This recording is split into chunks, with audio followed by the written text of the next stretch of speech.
Hey there everyone, and thank you so much for returning to my channel. You have reached Kathleen Shattuck and you are watching Soul Level Healing and Guidance. Thank you and welcome back to my subscribers. Thank you for returning to see me here once again. And if you are new, hi, my name is Kathleen and I am a Reiki Master Teacher. I'm a shamanic healer and a psychic medium. Welcome to my Reiki room. This is my Reiki room. I've got the bed right behind me. Nice purple tie-dye sheets there, crystal mat on the bed, and above us here, which I love right now, I've got that crown chakra picture sitting right above my crown. These are the symbols for the chakras, and as you line up on the bed, these symbols with the Reiki help kind of all combine to give you the best chakra balancing and healing you can imagine. But that's not why we're here today. I'm actually here today because I want to talk to you guys about a kind of a darker subject matter. So I wanted to make sure I had a nice, happy, bright background so we don't, fall into depression over this. But, really, we've all been through this. And the subject matter is love, guys, unrequited love. And this video is going to be entitled, When Love Turns into Obsession. And what that obsession looks like and what that obsession can turn into. And I did some research and I found that there is a condition called obsessive love disorder. And I looked into it more and I came across the Wikipedia, and Wikipedia calls this erotomania. That is the proper term. It's also known as Clarenbalt syndrome. And this is when somebody can't take no for an answer, and this is where stalkers are born, and this is kind of an understanding on their side of what's kind of happening, what's going through the mind of these people who stalk other people incessantly and obsessively, and what can we do about it.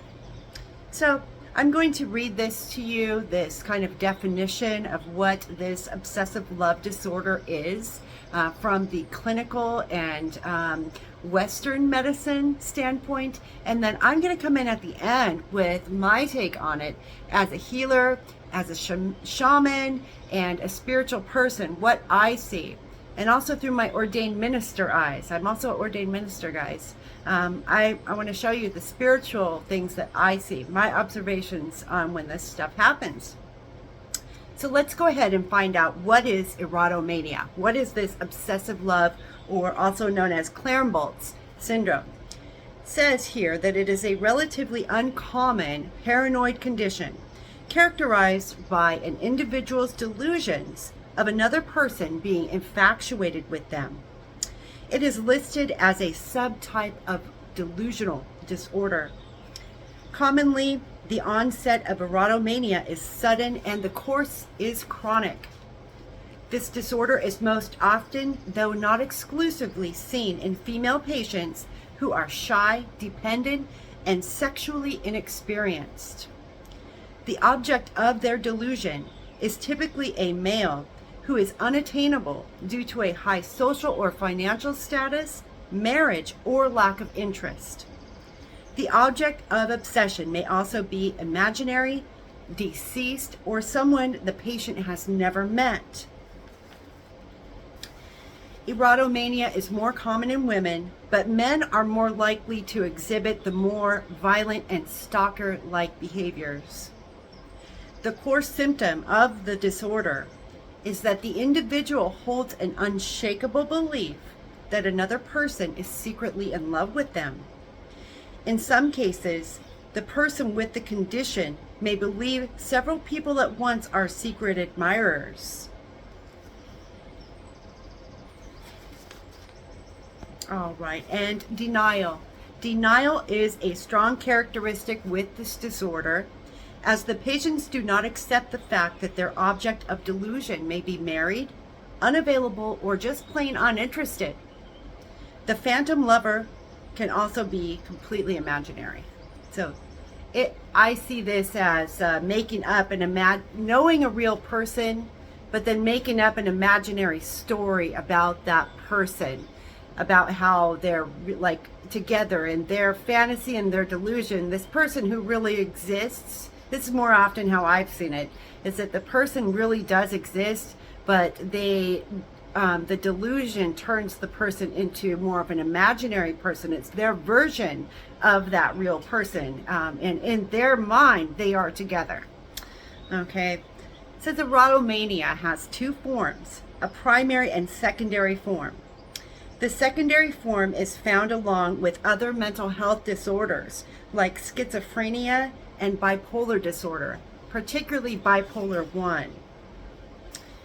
Problematic behaviors include actions like calling, texting, sending letters, sending unwanted gifts, and persistent internet harassment via social media, email, also making unannounced house visits, contacting or attempting to contact the object's friends, the person's friends, family, their co-workers, and other persistent stalking-like behaviors. They say that the cause may present as a primary mental disorder. So this is a mental disorder all on its own, but secondary erotomania is the most common, and this is usually due to delusions from other mental health disorders like bipolar and schizophrenia. They also say that symptoms may be precipitated by alcoholism and substance abuse.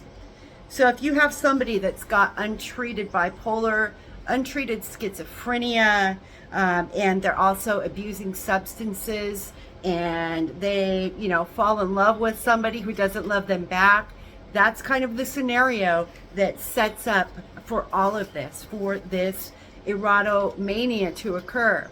Now, how do we deal with it? How do you deal with it if someone you love or a good friend or a family member is going through this? Okay, what can you do? Well, the main thing is they're saying here, and I agree, I completely agree, that you should not show any abrasive or harsh behavior towards them, because the person is obviously like out of their freaking mind. They're out of their mind. And so you have to be compassionate when dealing with someone like this who truly believes in their mind, in their world, their fantasy that they think is real, that this person is with them and loves them. It's very difficult to treat. I have seen this as a healer many times.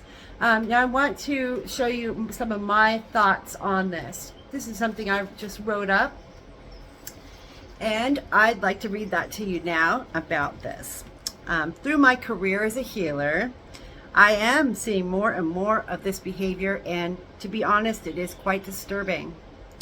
Unrequited love can be a painful experience, but usually the rejected person emotionally recovers and they move on with their lives. And when it becomes this level of obsession, as a shaman, this tells me that something else is going on. There's something more going on here. On a spiritual level, there's always more. And there's many levels and layers to this, guys. Here are my observations. Okay, 1, the person is very highly likely being triggered by their own unhealed trauma. There's something about the object, the person that they're obsessing on, that is triggering their unhealed trauma. And this can be something that is happening on a unconscious level, and it's definitely happening on a karmic level, okay? They think that this person will make everything better in their lives and be the cure for what ails them. And in addition to this unhealed trauma, they likely have self-esteem issues. And this automatically lowers their vibration and weakens their aura. A weakened aura and a low mood can attract earthbound spirits, thought form attachments, and astral parasites. I also feel that there is a high likelihood of major soul loss in the individuals, and that soul fragments must be recovered for true healing. Now I'll stop there. What I mean by that is when we give too much of ourselves to a relationship and to another person, even if that relationship is a delusional fantasy in our minds, we are still giving too much of our soul over to someone else. That is definitely going to cause a soul loss. And shamans believe that we lose parts and pieces of ourselves for each trauma and loss and grievance that we go through, each horrible thing that we go through in our lives that remains unhealed.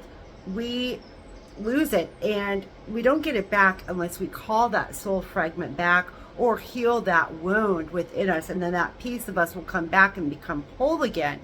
So what I am saying here is that these people are literally handing their soul over to another person, and this soul fragment must be retrieved in order for true healing to occur. So I say, like a drug addict, the person suffering the disorder needs to have treatment. Another possible cause of this level of obsession would be more demonic in nature. The succubus and incubus are demonic entities that are usually attached to family lines. They can attach to the family through a curse or through ritual magic. I'll go to a case I had. It was one of my first cases, guys. I was just a little baby witch and a little baby healer, had no idea what I was doing, and I was scared shitless. A woman had contacted me, and she was from Idaho. This was all by distance. She knew that her husband had pedophilia tendencies. I think he had offended in the past. He went after like 10-year-old girls. It had happened again, and he was going through the justice system, and she knew that she was a witch, and she knew that there was a big problem there and wanted my help in breaking the curse. And so that was one of the very first jobs that I did, was going about breaking this curse. And it turned out that he had a incubus on him, and that entire family line, every male in his family was cursed with this incubus curse, and it had been cast on them from the 1800s, when a man in his family had raped the village witch and killed her. Her family cursed that man that did that to her, and his entire family was cursed, and all consecutive males in that family had become pedophiles. Okay, that's the kind of generational curse I'm speaking of. Okay, and the heart of those kinds of generational curses, okay, you got pedophilia, you got alcoholism, but the sexually perverted ones and sexual debauchery, that is always going to be a succubus or an incubus demon. Okay, and the attachment is very hard to get rid of, as you probably can well imagine. These entities can only be stopped through deliverance and or through the hard work of overcoming the addiction. I really feel that people that cannot get over someone that they love or perceive to love, and that becomes an obsession and a big problem in their lives, these people are not loving themselves. They are avoiding self-love. They're giving all of the love that they should be giving to themselves to another person who really doesn't even exist. And if they do exist, it's only their version of them that exists in their mind.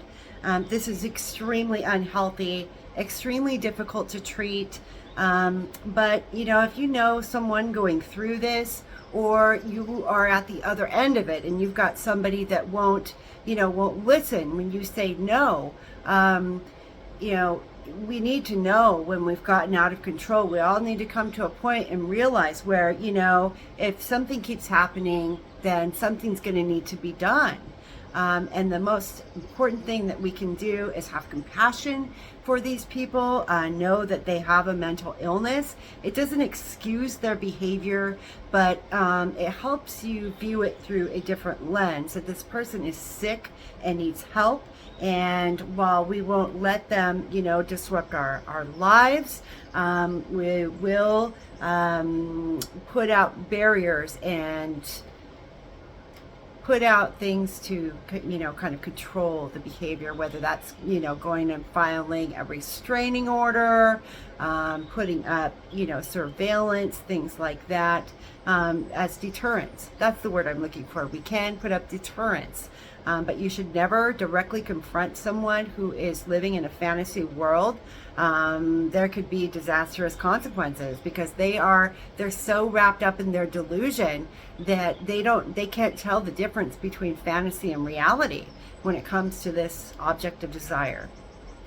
So in closing, I wanted to read a beautiful prayer / poem that I came across. And it's called An Unending Love. And I think this is the love that we all want. This is the love we all need. This is the love we all are missing, guys. And that love is from God. Let me read this now. Sorry for the camera shake there. A little shake up at the end. Okay, let's read this in closing. This is written by a Rabbi Rami Shapiro. We are loved by an unending love. We are embraced by arms that find us, even when we are hidden from ourselves. We are touched by fingers that soothe us, even when we are too proud for soothing. We are counseled by voices that guide us, even when we are too embittered to hear. We are loved by an unending love. We are supported by hands that uplift us, even in the midst of a fall. We are urged on by eyes that meet us, even when we are too weak for meeting. We are loved by an unending love, embraced, touched, soothed, and counseled. Ours are the arms, the fingers, the voices. Ours are the hands, the eyes, the smiles. We are loved by an unending love.